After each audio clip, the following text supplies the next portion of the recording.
大家好欢迎来到我营职场。那么我叫文茂那么这次呢，由我来给大家进行一个华为的 HCNA 和 HCNP 的这么一个课程的讲解，主要是疏通方向。我个人是全国第一批这个华为的 HCIE 的这个获得者。那么在现有的这个状态下，那么华为呢已经开始在逐步的占领我们的这个企业网的市场，而且呢，在我们国家一些大型的一些国家系统的安全里边，那么我们也在做这件事情。所以说呢，后期呢可以预见得到我们的国产设备特别是以华为为首的国产设备会逐步的去完善，去逐步的去这个被大家所接受和使用。那么我们现在看起来呢，对于华为疏通方向的 HCNA 和 HCNP 呢，是相对来说是必要的。那么对于我们现在或者现阶段的课程来说呢，我们主要呢首先来学习一下 HCNA 的这么一个基础的知识。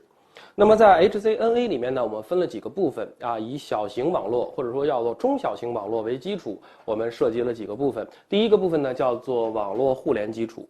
也就是说，我们首先要看到的是如何去把这个互联的东西连起来，这个会给大家介绍一些耳熟能详的东西。那么第二个部分呢，我们可以在我们的站点上看得到在我们的页面上可以看到，我们会第二个部分是连接一个局域网。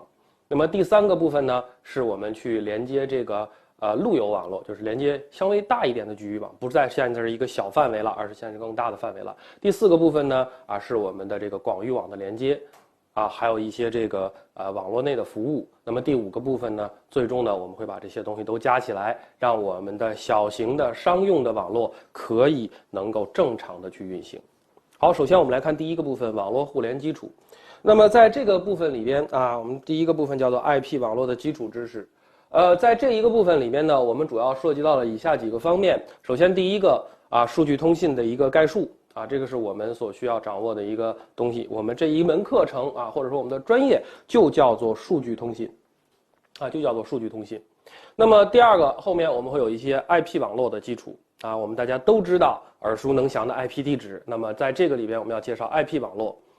后面我们开始从这个基本的开始介绍起。那么比如说通信线路的介绍然后 TCP/IP 协议的基础，然后 IP 地址的路由。传输层协议以及我们常见的应用我们在第一个章节这一部分里面，我们主要介绍以下的问题。那么下面我们就开始一个一个的来说。首先我们先来说数据通信的一个概述。好，